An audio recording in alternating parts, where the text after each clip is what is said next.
അപ്പോൾ ഇന്നത്തെ നമ്മളെ റെസിപ്പി റാഗിപ്പൊടി വെച്ച് വളരെ എളുപ്പത്തിൽ ഉണ്ടാക്കാൻ പറ്റിയ വളരെ ഹെൽത്തി ആയിട്ടുള്ളൊരു ബ്രേക്ക്ഫാസ്റ്റ് സ്മൂത്തിയാണ്. അപ്പോൾ നമ്മൾക്കതെങ്ങനെ ഉണ്ടാക്കാൻ നോക്കാം. അപ്പോൾ വീഡിയോയിലേക്ക് പോകുന്നതിന് മുന്നേ എൻ്റെ ചാനൽ ആദ്യമായി കാണുന്നവരാണെങ്കിൽ ഒന്ന് സബ്സ്ക്രൈബ് ചെയ്ത് സപ്പോർട്ട് ചെയ്യണേ. അതുപോലെ തന്നെ നിങ്ങൾക്ക് എൻ്റെ വീഡിയോ ഇഷ്ടമായിട്ടുണ്ടെങ്കിൽ ലൈക്ക് ചെയ്യാനും മറക്കരുത് കേട്ടോ.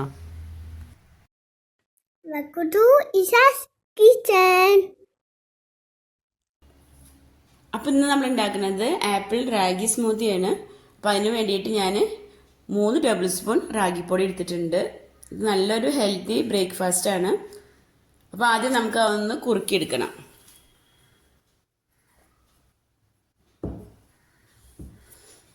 ഞാൻ ഇവിടെ 1 കപ്പ് വെള്ളം എടുത്തിട്ടുണ്ട്, അതിലേക്ക് ഒഴിച്ചു കൊടുക്കാം.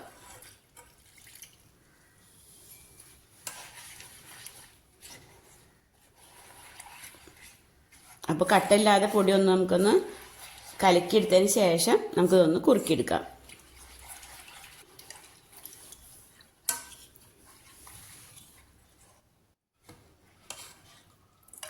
അപ്പോൾ ഇത് റാഗി ഞാനിവിടെ കലക്കിയെടുത്തിട്ടുണ്ട്, കട്ടയൊന്നും ഇല്ലാതെ. ഇനി നമുക്കിതൊന്ന് കുറുക്കിയെടുക്കാം. അപ്പോൾ ഇനി നമുക്ക് ഫ്ലെയിം ഓൺ ചെയ്യാം.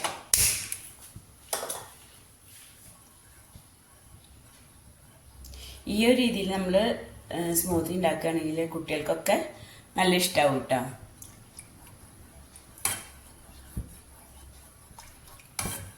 അപ്പം ഇതിൽ നമ്മൾ തേങ്ങാപ്പാലാണ് ഒഴിക്കുന്നത്. നമുക്ക് വേണമെന്നുണ്ടെങ്കിൽ പശുമ്പാൽ ഒഴിക്കാം.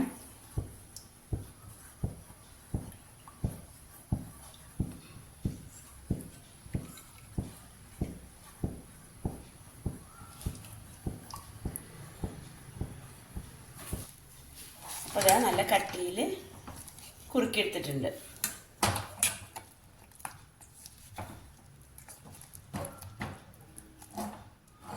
അപ്പോൾ റാഗി കലം വെന്തിട്ടുണ്ട് കേട്ടോ. ഇനി നമുക്ക് ഫ്ലെയിം ഓഫ് ചെയ്യാം. അപ്പോൾ നമ്മൾ റാഗി സ്മൂത്തിക്ക് ഇനി വേണ്ടത് ഈത്തപ്പഴം. മധുരത്തിനായിട്ട് ഞാനിവിടെ ഈത്തപ്പഴമാണ് ചേർക്കുന്നത്. ഞാനിവിടെ 6 ഈത്തപ്പഴം എടുത്തിട്ടുണ്ട്. പിന്നെ പകുതി ആപ്പിൾ, 2 ടേബിൾ സ്പൂൺ അനാറ്, പിന്നെ ഒരു 7 ബദാം ഞാൻ വെള്ളത്തിൽ കുതിർത്തെടുത്തിട്ടുള്ളതാണ്. അപ്പോൾ ഇതെല്ലാം റാഗി നമ്മൾ കുറുക്കിയതും കൂടി ആദ്യം നന്നായി ഒന്ന് അടിച്ചെടുക്കാം. അപ്പോൾ നമ്മൾ കുറുക്കിയെടുത്തിട്ടുള്ള റാഗി ഇവിടെ ചൂടാറിയിട്ടുണ്ട്. അപ്പോൾ നമുക്ക് ഈ റാഗി നമ്മളെടുത്തിട്ടുള്ള ഈത്തപ്പഴം, ബദാമും പിന്നെ ആപ്പിളും അനാറും കൂടി നമുക്ക് മിക്സിയുടെ ജാറിലേക്ക് ഇട്ട് ആദ്യം ഒന്ന് അടിച്ചെടുക്കാം. അതിന് ശേഷം നമുക്ക് തേങ്ങാപ്പാൽ ഒഴിച്ചടിക്കാം.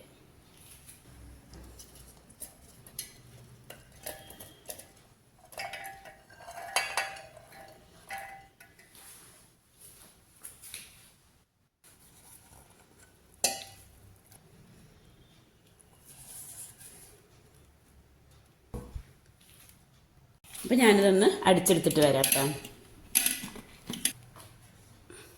അപ്പോൾ ഞാനിവിടെ റാഗിയും ആപ്പിളും ബദാമും അനാറും എല്ലാം കൂടി നന്നായി അടിച്ചെടുത്തിട്ടുണ്ട്. ഇനി നമുക്കിതിലേക്ക് തേങ്ങാപ്പാൽ ഒഴിച്ചു കൊടുക്കാം.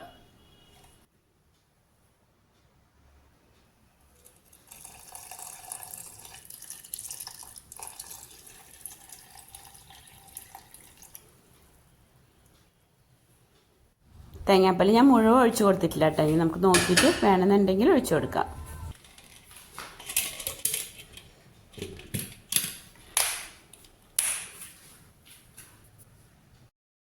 അപ്പോൾ നമ്മളുടെ വളരെ ഹെൽത്തി ആയിട്ടുള്ള ബ്രേക്ക്ഫാസ്റ്റ് സ്മൂത്തി ഇവിടെ റെഡി ആയിട്ടുണ്ട്. ഇനി നമുക്ക് സെർവ് ചെയ്യാം. അപ്പോൾ നിങ്ങൾക്ക് ഇത്ര തന്നെ കട്ടി വേണ്ടാന്നുണ്ടെങ്കിൽ ബാക്കിയുള്ള തേങ്ങാപ്പാലും കൂടി ഒഴിക്കാം. അപ്പോൾ നമുക്ക് മധുരം കുറവ് തോന്നുകയാണെങ്കിൽ ആദ്യം ഈത്തപ്പഴം 2 കൂടി ഇട്ടിട്ട് അടിച്ചതിന് ശേഷം ബാക്കി തേങ്ങാപ്പാലും കൂടി ഒഴിച്ച് അടിച്ചെടുത്താൽ മതി കേട്ടോ. അപ്പോൾ ബ്രേക്ക്ഫാസ്റ്റൊക്കെ കഴിക്കാൻ മടിയുള്ള കുട്ടികൾക്കൊക്കെ കൊടുക്കാൻ പറ്റിയ ഒരു അടിപൊളി സ്മൂത്തി തന്നെയാണ് കേട്ടോ. വളരെ ഹെൽത്തി ആയിട്ടുള്ള ഈ ഒരു ബ്രേക്ക്ഫാസ്റ്റ് സ്മൂത്തി നിങ്ങൾക്ക് ഇഷ്ടമായിട്ടുണ്ടാവുമെന്ന് വിചാരിക്കുന്നു. ഇഷ്ടമായിട്ടുണ്ടെങ്കിൽ നിങ്ങളുടെ ഫ്രണ്ട്സിനും ഫാമിലിക്കൊക്കെ ഒന്ന് ഷെയർ ചെയ്യണേ. അപ്പോൾ ഉണ്ടാക്കി നോക്കിയിട്ട് നിങ്ങളുടെ അഭിപ്രായം കമൻറ്റ് ചെയ്യാൻ മറക്കരുത് കേട്ടോ. അപ്പോൾ ഇനി മറ്റൊരു വീഡിയോ ആയിട്ട് വരാം. Thank you.